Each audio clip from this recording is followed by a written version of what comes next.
Hello everyone, હું Mehul sir આપ સૌનું સ્વાગત કરું છું મારી ચેનલ ધ બ્રાઇટર્સમાં. તો આજના વિડીયોની અંદર આપણે ડિપ્લોમા સેમેસ્ટર 2ના એન્જિનિયરિંગ મેથેમેટિક્સની અંદર ચેપ્ટર નંબર 5 જે આપણું કોમ્પ્લેક્સ નંબર ગુજરાતીમાં આપણે જેને સંકર સંખ્યાઓ કહીએ છીએ એની ટાઈપ નંબર 2 કે જેમાં ઇન્વર્સ અને કોન્જ્યુગેટ કોમ્પ્લેક્સ નંબર ગુજરાતીમાં એને આપણે અનુબદ્ધ સંકર સંખ્યાઓ અને વ્યસ્ત સંકર સંખ્યાઓ કહીએ છીએ એનો અભ્યાસ કરીશું. તો સૌથી પહેલાં તમને બંને વસ્તુ સમજાવી દઉં કે શું છે. તો સૌથી પહેલાં આપણે અનુબદ્ધ સંકર સંખ્યા એટલે કે કોન્જ્યુગેટ નંબરની વાત કરીએ. તો આપણે આગલા વિડીયોમાં જોયું કે કોમ્પ્લેક્સ નંબર છે એ હંમેશા આ ફોર્મમાં જ હોય. એનું આપણે એક એક્ઝામ્પલ બી લઈએ તો એવું માન લો કે z is equal to 3 + 4i એવું આપેલું છે કે જેમાં 3 જે છે એનો રિયલ પાર્ટ કહેવાય, પહેલાં સમજાવ્યું હતું, અને આ જે 4 છે એનો ઇમેજનરી પાર્ટ કહેવાય એટલે કે વાસ્તવિક ને કાલ્પનિક ભાગ કહેવાય. હવે મને કોઈ એની અનુબદ્ધ સંકર સંખ્યા પૂછે, કેવી સંખ્યા? અનુબદ્ધ, એટલે એને આપણે ઇંગ્લિશમાં કહીશું કોન્જ્યુગેટ. તો કોન્જ્યુગેટ નંબર ફાઇન્ડ કરવો હોય તો z આપેલો હોય તો એનો કોન્જ્યુગેટને આપણે z બારથી ડિનોટ કરીએ છીએ. કેવી રીતે ડિનોટ કરીએ છીએ? z બારથી. એટલે એવું માનો કે મેં આ z નો z બાર ફાઇન્ડ કરતો હોય તો સિમ્પલી જે i વાળું ટર્મ જે હતું આપણું કેવું હતું? i વાળું ટર્મ પ્લસ હતું, તો આપણે એને ખાલી સાઇન ચેન્જ કરી દેવાની, એટલે એને આપણે માઇનસ કરી દેવાનું. ઓકે, તો આ એનો z બાર રેડી થઈ જાય. અને આના માટે હું ઇફ z બાર ફાઇન્ડ કરું તો મેં ખાલી એટલું જ કીધું કે જે i વાળું ટર્મ હોય એની જ સાઇન બદલવાની, આગળવાળાની નહીં. એટલે આ +3 તો એવા ને એવા જ, ખાલી આ 4 ની સાઇન બદલવાની, એટલે આપણે એને લખવાનું 3 - 4i. તો આ હતી કોન્જ્યુગેટ કોમ્પ્લેક્સ નંબર. ઇન્વર્સની વાત કરીએ. ઓકે, ચાલો એ બી ટોપિક છે આપણો અંદર, બંને કમ્બાઈન લઈ લીધા છે કારણ કે વધારે એક્ઝામ્પલ છે નહીં. ઇન્વર્સની વાત કરીએ તો z ઇન્વર્સ લખાય ને, તો z ઇન્વર્સ એટલે સિમ્પલ 1/z જ કહેવાય.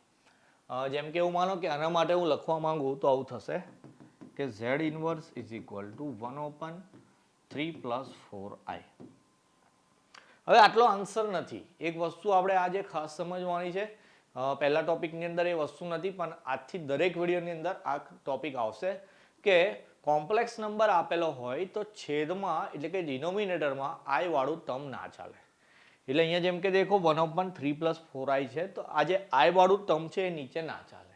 તો એને હટાવવા માટે આપણે હંમેશા એવું કરીશું કે નીચે જે ટર્મ આપેલું હોય એના કોન્જ્યુગેટ વડે એટલે કે એના અનુબદ્ધ વડે ગુણી નાખવાનું અને ભાગી નાખવાનું. એટલે મેં અહીંયા સિમ્પલ લખી દઈશ 3 - 4i અને 3 - 4i. આનાથી શું થશે? તો ઉપરવાળું ટર્મ તો જો 1 જોડે મલ્ટીપ્લાય થઈ ગયું એટલે એને તો એઝ ઇટ ઇઝ લખી દઉં. હવે નીચે જે પદ સેટ થાય છે તે આ a + b પ્રકારનું છે અને આ છે a - b, કે જેની ફોર્મ્યુલા મારી થઈ જાય છે a² - b².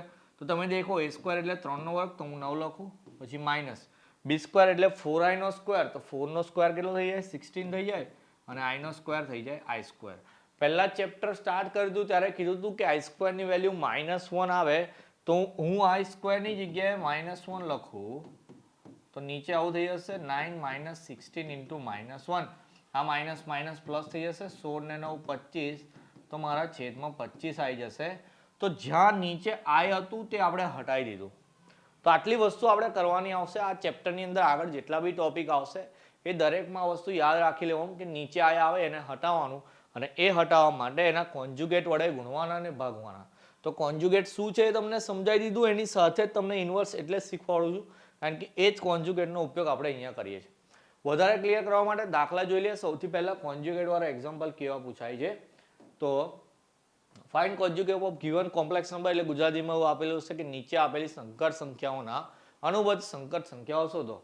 હવે અહીંયા બી એવું આપેલું છે 1 + i/1 - i છે. તો પહેલા મેં તમને કીધું એમ કે નીચે i હોય તો એને આપણે હટાવવો જ પડે. તો અહીંયા z ઇઝ ઇક્વલ ટુ આપ્યું છે 1 + i ને નીચે 1 - i. તો મેં નેક્સ્ટ સ્ટેપની અંદર એવું જ કરીશ કે નીચેથી મારે i વાળું પદ હટાવવા માટે મેં એની કોન્જ્યુગેટ એટલે 1 + i વડે મલ્ટીપ્લાય કરીશ અને ડિવાઈડ કરીશ. નીચે શું થઈ જશે? તો કે નીચે a + b a - b એટલે થઈ જશે a² - b². ઉપર શું કરવાનું છે? તો ઉપર મારે કરવાનું છે મલ્ટીપ્લિકેશન. કોનું છે? તો જો 1 + i નું 1 + i સાથે મલ્ટીપ્લાય કરવાનું. કેવી રીતે કરવાનું? તો પહેલા 1 થી બંને મલ્ટીપ્લાય કરી દેવાના, પછી i થી કરી દેવાના. જેમ કે 1 × 1 1 થઈ જશે, 1 × i થઈ જશે i, પછી પ્લસ i × 1 થઈ જશે i × i થઈ જશે i². ક્લિયર? ચાલો ઉપર દેખો. હવે જરા ઉપર આ 1 as it is i + i થઈ ગયા, ટ્વાઇસ i, આઈ સ્ક્વેરની જગ્યાએ લખવાનું -1, નીચે 1નો સ્ક્વેર 1, પછી વચ્ચે માઇનસ અને ફરી આઈ સ્ક્વેર છે એની વેલ્યુ કેટલી થઈ જાય? -1 થઈ જાય. ચલો આ બંને કટ થઈ ગયા. શું વધ્યું ઉપર? તો કે ઉપર વધ્યું ટ્વાઇસ આઈ, ને નીચે શું છે? તો કે 1 માઇનસ -1 એટલે કેટલા થઈ જાય? 2 થઈ જાય. 2 બી કટ થઈ ગયા, સોરી 2 બી કટ થઈ ગયા, એટલે મારો ઝેડ નો આન્સર શું આવ્યો? આઈ. હવે આ દેખો આપણે તો ખાલી એને સ્ટાન્ડર્ડ ફોર્મમાં લાયા છે. આપણને ક્વેશ્ચનમાં તો કીધું છે કોન્જ્યુગેટ એટલે કે અનુબદ્ધ સંકર સંખ્યા શોધો, તો ઇમ્પ્લાઇઝ કરીને ખાલી ઝેડ બાર જ ફાઇન્ડ કરવાનો ને. તો ઝેડ બારમાં મેં તમને એવું જ કીધું કે જે આઈ વાળી ટર્મ આપેલી હોય એની સાઇન ચેન્જ કરી દેવાની. તો અહીંયા તો એક જ ટર્મ છે આઈ વાળી, એની સાઇન ચેન્જ કરો એટલે શું આન્સર આવશે એનો? -i, જે આપણો કોન્જ્યુગેટ નંબર છે અથવા તો અનુબદ્ધ સંકર સંખ્યા છે. અહીંયા બાજુમાં લખી દઈશું આપણે અનુબદ્ધ સંકર સંખ્યા એટલે કે કોન્જ્યુગેટ કોમ્પ્લેક્સ નંબર. તો આ રીતે એક્ઝામ્પલ ગણવાનો હોય. ઓકે, ચલો બીજો એક એક્ઝામ્પલ જોઈએ, વધારે ક્લિયર કરે. ટોપિકમાં એવું આપ્યું 5 + 2i upon 2 + 3i. તો આને બી પહેલા આપણે સેટ કરવું પડશે. તો 5 + 2i upon 2 + 3i. ચલો આપણે એને મલ્ટીપ્લાય કરી દઈએ 2 - 3i થી અને ડિવાઈડ બી કરી દઈએ 2 - 3i થી. નીચેની વાત કરી લઈએ. નીચે એવું થઈ ગયું 2 2 એટલે 2 નો સ્ક્વેર, પછી વચ્ચે માઇનસ b સ્ક્વેર એટલે 3i નો સ્ક્વેર. ઉપર શું કહું? તો પહેલા 5 થી બંને મલ્ટીપ્લાય કરી દઈએ. 5 2 = 10, માઇનસ એટલે આ પ્લસ ને માઇનસ માઇનસ થઈ ગયા. 5 તારી 15i. આ બી પ્લસ છે, આ બી પ્લસ છે. 2 દૂ 4 વખત i, આ પ્લસ આ માઇનસ માઇનસ 2 તારી 6 i ગુણ્યા i એટલે થઈ જાય આઈ સ્ક્વેર. સિમ્પલ આપણે જેવા ગુણાકાર કરીએ એવા ગુણાકાર જ કરવાના છે. પછીના સ્ટેપની અંદર આઈ સ્ક્વેરની વેલ્યુ આપણે મૂકીશું. ચાલો દેખો હવે આગળ. આ 10 એવા ને એવા -15 વખત ને 4 વખત એટલે -11 વખત i. ચલો -6 એવા ને એવા, એની જોડે આઈ સ્ક્વેર છે એની વેલ્યુ મૂકી દેવાની -1. નીચે 2 નો વર્ગ 4 લખી દો, 3 નો વર્ગ 9 લખી દો, એની જોડે આઈ સ્ક્વેર જેની વેલ્યુ આપણે -1 લખીશું. ચાલો ઉપરના સ્ટેપનું સાદુરૂપ આપીએ. 10 - 11i માઇનસ માઇનસ +6 થઈ ગયા. નીચે 4 - 9 જોડે -1. ચલો આ માઇનસ માઇનસ પ્લસ છે. 9 4 13 કરી દઈએ. એક સ્ટેપ ડાયરેક્ટ કરું છું. દેખો જરા, 10 ને 6 16 થઈ ગયા. -11 વખત i અને એના નીચે મેં કીધું એમ માઇનસ માઇનસ પ્લસ એટલે 9 ને 4 13. તો આ ઝેડ આવી ગયો, એને ખાલી ગોઠવીને લખવું હોય તો છૂટા પાડ દો ઉપર નીચે બંનેને. તો 16/13 -11/13i. તો આપણે આ ઝેડને a + ib ફોર્મમાં લઈ આવ્યા કે આપણો આ a છે અને આ b છે. આપણે ખાલી ઝેડ નતો ફાઇન્ડ કરવાનો, આપણે એનો ઝેડ બાર ફાઇન્ડ કરવાનો છે. તો જે i વાળી ટર્મ છે એનું સાઇન ચેન્જ કરી દઈએ એટલે માઇનસની જગ્યાએ કરી દઈએ પ્લસ. તો આપણો ઝેડ બાર મળી જાય, જેને આપણે અનુબદ્ધ સંકર સંખ્યા કહીશું અથવા તો એને કહીશું ઇંગ્લિશમાં કોન્જ્યુગેટ કોમ્પ્લેક્સ નંબર. ક્લિયર છે? તો નીચે આવ્યો હોય એ હટાવવાની મેથડ છે, અહીંયા શીખી લેવાની છે એકવાર. ચલો એના પછી જોઈએ 3 + 7i upon 1 - i. ઓકે, ચાલો z = આપ્યું છે 3 + 7i, નીચે 1 - i. 1 - i છે એટલે 1 + i થી મલ્ટીપ્લાય, 1 + i થી ડિવાઈડ, નીચે a² - b² એટલે 1 નો સ્ક્વેર માઇનસ i નો સ્ક્વેર. ઓકે, ચલો 3 થી મલ્ટીપ્લાય કરું. 3 × 1 = 3 વત્તા 3i. ઓકે, ચાલો 7 × 1 = 7 એટલે 7i. અહીંયા 7 છે, અહીંયા i છે એટલે થઈ જશે 7i નો સ્ક્વેર. ઓકે, ચલો 3 + 7 ને 3 10 વખત i થઈ ગયા. અહીંયા 7 જોડે i સ્ક્વેર છે એટલે -1 લખવાનું. નીચે 1 એવા ને એવા, વચ્ચે માઇનસ i સ્ક્વેરની વેલ્યુ -1. ઓકે, ચલો 3 + 10i. 7 × 1 = 7 થઈ ગયા, પણ માઇનસ નીચે 1 વત્તા 1 એટલે કે 2.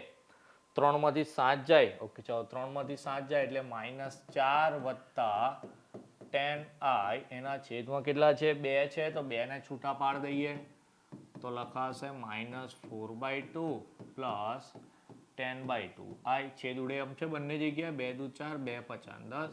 તો દેખો જરા ઝેડ ફાઇનલ કેવો આવ્યો આપણો? -2 + 5i. આ તો ઝેડ આવ્યો, તો એનો ઝેડ બાર લખીએ તો -2 - 5i.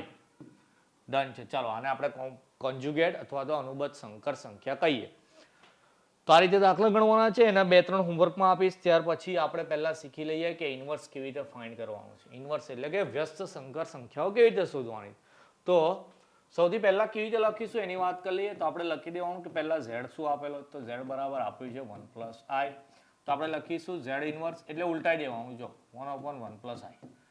જે રીતે આપણે 2 નો વ્યસ્ત કરીએ તો 1/2 કરી દઈએ, 3 નો 1/3 કરી દઈએ, એવું તો સેમ 1 + i આપ્યું તો 1/1 + i. ફરી છેદમાં તો ભાઈ ના જ ચાલે ને i વાળું પદ, તો 1 + i આપ્યું છે વધારાનું, તો 1 - i થી ડિવાઈડ કરો, 1 - i થી મલ્ટીપ્લાય કરો. ઉપર તો 1 જોડે મલ્ટીપ્લાય થાય એટલે એનું જ રહી જશે, નીચે a - b એટલે a² - b². ઓકે ચાલો, ઉપર જે છે એને એઝ ઇટ ઇઝ લખો 1 - i. અહીંયા i² ની વેલ્યુ -1 લખીશું, તો 1 - -1, તો ઉપર 1 - i, નીચે 2. આને બી તમે સ્પ્લિટ કરીને લખી શકો, તો પહેલા 1/2 માઇનસ, અહીંયા i જોડે કશું નથી એટલે 1 કહેવાય, તો તમે એને 1/2 i લખી શકો. તો આ આપણો ઝેડ ઇનવર્સ મળી ગયો. આમાં કોન્જ્યુગેટ નથી કરવાનું, આમાં ઇન્વર્સ કરવાનું છે, અને આપણે ઇન્વર્સ અહીંયા લખ્યું છે જો, તો આપણે અહીંયા ઇન્વર્સ જ ફાઇન્ડ કરીએ છીએ. તો ધેરફોર ઝેડ ઇન્વર્સ જ છે બધી જગ્યાએ, તો તમે અહીંયા બધી જગ્યાએ ઝેડ ઇન્વર્સ જ લખવાનું, અને આપણો આન્સર બી ઇન્વર્સનો જ આવશે. આ સ્ટેપ ના લખો, તમે આ સ્ટેપ લખો તો બી તમને આન્સર મળી જશે પૂરેપૂરા. 3 માર્કની અંદર પૂછાતો હોય, એકદમ ઇઝી છે, ખાલી એક જ કોન્સેપ્ટ જે હતો એ યાદ રાખવાનો. ચલો બીજો બી એક એક્ઝામ્પલ બતાવી દો ઇન્વર્સ વાળો. 2 + 3i / 4 - 3i. ઓકે ચાલો, તો પહેલા ઝેડ લખી દઉં. ઝેડ આપે છે 2 + 3i / 4 - 3i. આ નીચે i હટાવવું છે, તો એટલે a - b આપ્યું, તો a + b થી મલ્ટીપ્લાય, a + b થી ડિવાઈડ. ચલો ઉપર 2 થી પહેલા ગુણી નાખીએ, તો 2 ચોક 8 વત્તા 2 તારી 6i.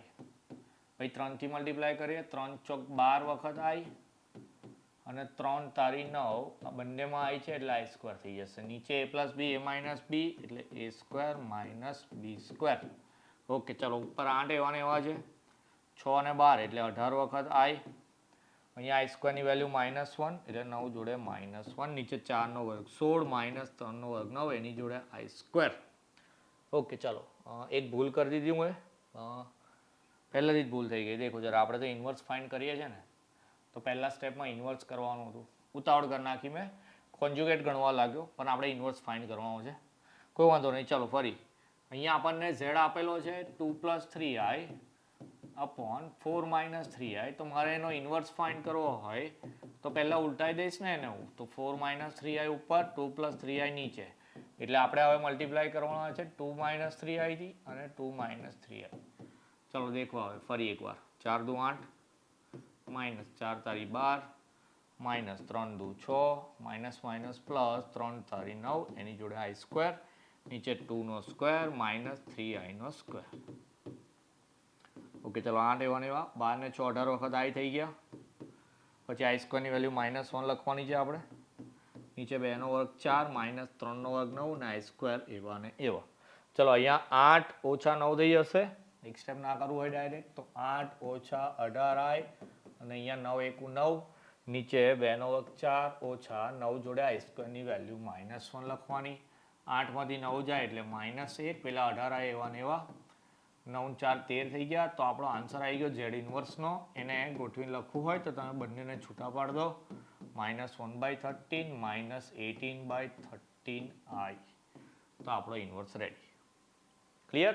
તો ઇન્વર્સ વાળામાં પહેલા ઉલટાવવાનું છે, પછી જે આપણે કોન્જ્યુગેટમાં કરતા હતા એવું જ કરવાનું છે. આઈ હોપ બધાને ખબર પડી ગઈ હશે. એના પછી હોમવર્કની અંદર 4 એક્ઝામ્પલ છે કે જેમાં 2માં તમારે ઇન્વર્સ ફાઇન્ડ કરવાનો છે અને 2માં કોન્જ્યુગેટ ફાઇન્ડ કરવાનો છે. ઓકે, બહુ ઇઝી છે, દાખલા આવડી જ જશે. કોઈ જગ્યાએ અટકી જાઓ, ના સમજ પડે તો કોમેન્ટમાં તમારી ક્વેરી જે મિનિટમાં જે જગ્યાએ હોય એ મેન્શન કરીને કહી દેજો, આપણે તમારી ક્વેરી ડાઉટ કોઈ બી હશે સોલ્વ કરી દઈશું. અને જો સમજ પડી ગઈ હોય તો આટલા 4 હોમવર્કમાં જે આપ્યા છે અને હું કરાયા એ બધા એક્ઝામ્પલ સારી જગ્યાએ સારા અક્ષરે કોઈ જગ્યાએ લખી લેવાના, એના ફોટા પાડીને ટેલિગ્રામ પર મને પર્સનલ મૂકવાના, હું ચેક કરી લઈશ. ચેપ્ટર બહુ જરૂરી છે, ચેપ્ટરનું વેટેજ તમને કહેવાનું રહી ગયું. ચેપ્ટર જે છે આપણું